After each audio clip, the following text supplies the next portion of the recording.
You might be more familiar with visual effects like CGI and green screen, which are added later on using computers. What I'm talking about is special effects.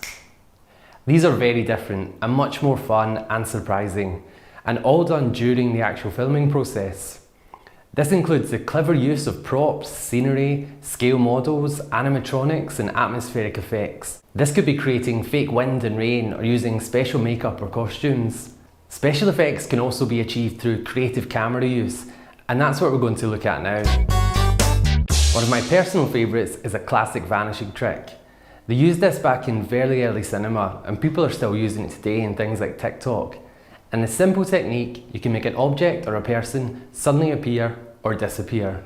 All you need to do is have the camera on a tripod or a steady surface and have the subject exit the shot while the camera continues to film.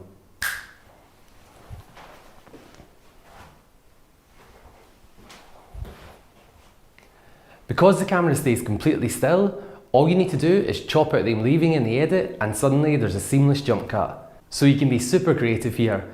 Someone can disappear and then return. Or you can get a cool hat from nowhere. Or maybe even a cooler hat. Or maybe even a whole fancy dress costume. Endless possibilities. A transition is a way of moving from one shot to the next. Like this. Not very exciting, right? Lots of editing programs have built-in transitions, but they can look a bit cheesy. Let's see some examples. Star wipe, ripple effect, rotate, spin, puzzle, clock. I think it's actually much more fun to make these transitions yourself in camera, and it definitely adds more energy and creativity to your film. So let's look at 3 fun transitions. A whip pan is one of the most commonly used transitions and indicates a quick passage of time or a fast bit of action. It involves having some blurry motion at the end of the first shot and some blurry motion at the start of the second shot, and when you put them together in the edit, you have a really cool blur that covers the edit point. So for the first shot, you start by filming your character or action and then move away really quickly in one direction. This is the whip out. For the second shot, you need to start by whipping in and then filming your character or action. With any transition, it's always best to add a sound effect too, just to add a bit of drama. Now I'm going to do some whip pan transitions. This can be quite good if there's a sudden change in costume, maybe like a superhero. So you can do this side to side or you could do it up and down. I'm going to try both and then we can see how it looks.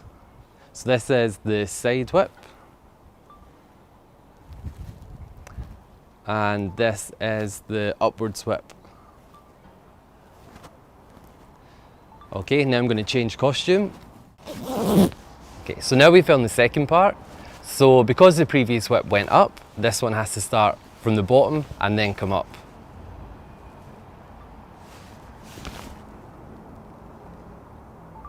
Similarly, for the one that went sideways, the previous shot went out, so this shot has to come in.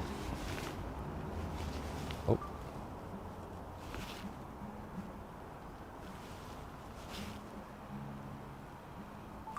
And that should cut together quite nicely, hopefully.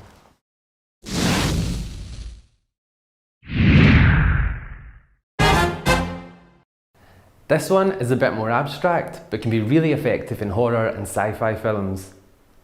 For the first shot, you need to move into an object or person with your camera, as close as you can go.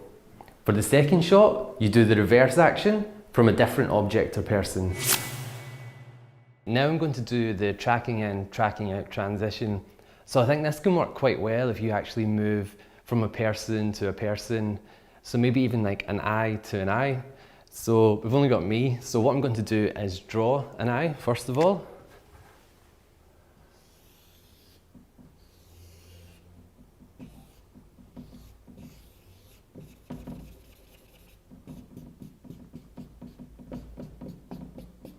Okay, very lifelike. And first of all, we're going to do the track in. So it's just like we talked about. So you have the camera and you move in almost as close as you can go.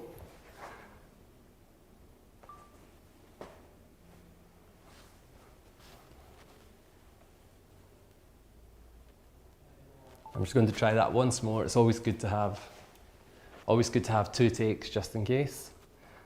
So I'm going to go quite wide and just move in quite fast for this one. And then for the second take, I'm going to track out from my own eye. So again, flipping it on to selfie mode. So holding it as close as possible, and the camera should adjust focus and exposure automatically.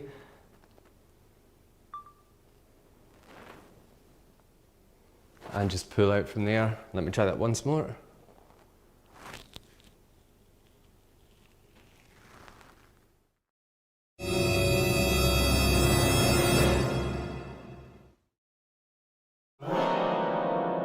Tracking transition is really a great way to move from one location to somewhere completely different, but make it seem like they are right next to each other. So for this, you would track along in location 1 with your camera until you're completely behind a dark surface. Then in location 2, you start from behind the dark surface and track along in the same direction. So now I'm going to do a tracking shot, so getting in a wide shot of the room and tracking past into the door where it's a dark surface. And I'm then going to move outside and do a shot from a dark surface out into exterior outdoors, and hopefully they should cut together quite well. So I'm going to do a nice wide shot and then just slowly track behind the door.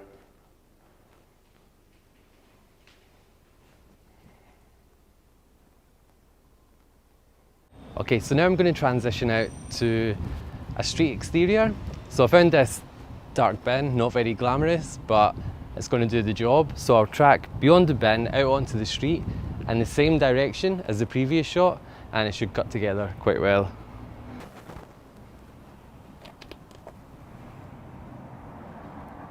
When you put the 2 clips together in the edit, it creates a cool reveal between the locations.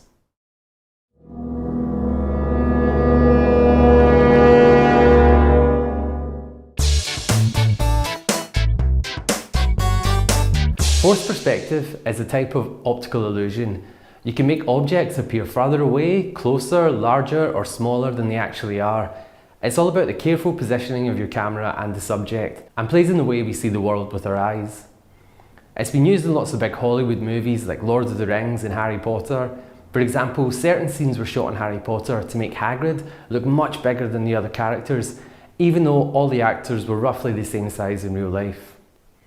This technique is quite commonly used in low-budget films too, especially monster movies. For example, a director can put a tiny model of a monster near the camera, and by putting a hero far in the background, the monster can suddenly look very big and terrifying. Now we're going to film some forced perspective. So I've got a little dinosaur friend for this, and I've managed to rope in the camera person to be attacked by the dinosaur. So all we need to do is get a range in. So we've got the dinosaur here, close to the camera. And by positioning the subject right at the back, they should hopefully look the same size. It's not going to look perfect, but that's half the fun. So we'll get our subject in place now, and then I'm going to hit record and wind up the dinosaur.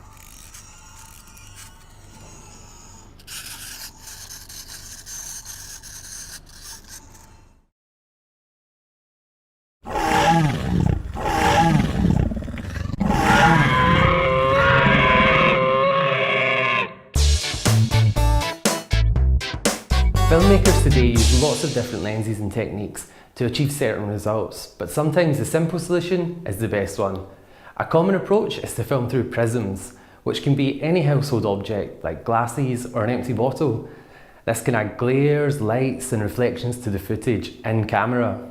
If you're making a drama, then it can add a dreamlike quality, or if you're making a horror, it can make the viewer feel scared or disorientated. The fun thing about this is that you can just experiment, and there isn't really a wrong way of doing it. If you think it looks cool, then it's cool. Now we're going to look at filming using prisms. This basically means filming through any surface at all. So you can just have fun with it and see what looks cool. So I'm going to try, found a yellow glass and a tumbler with some ripples on it. So we can basically just put it in front of the camera and see how it turns out.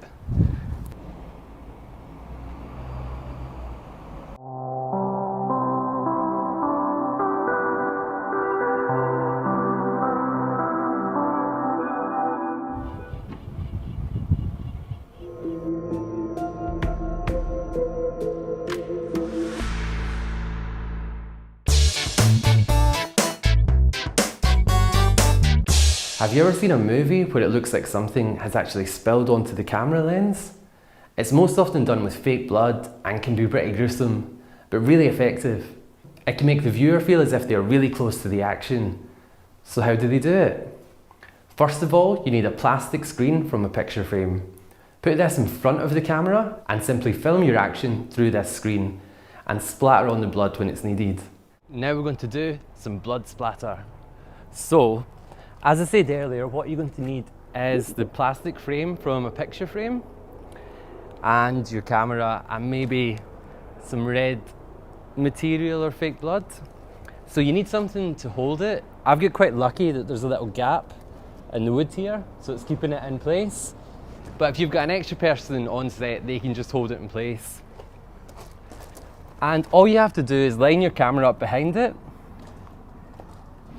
and you'll be able to see that it just looks the same as normal because it's looking straight through the glass.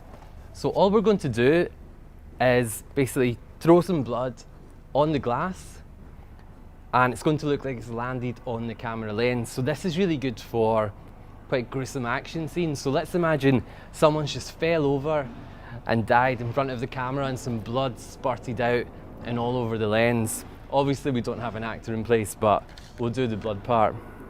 So I'm going to just put some fake blood here. I'm going to start recording on here.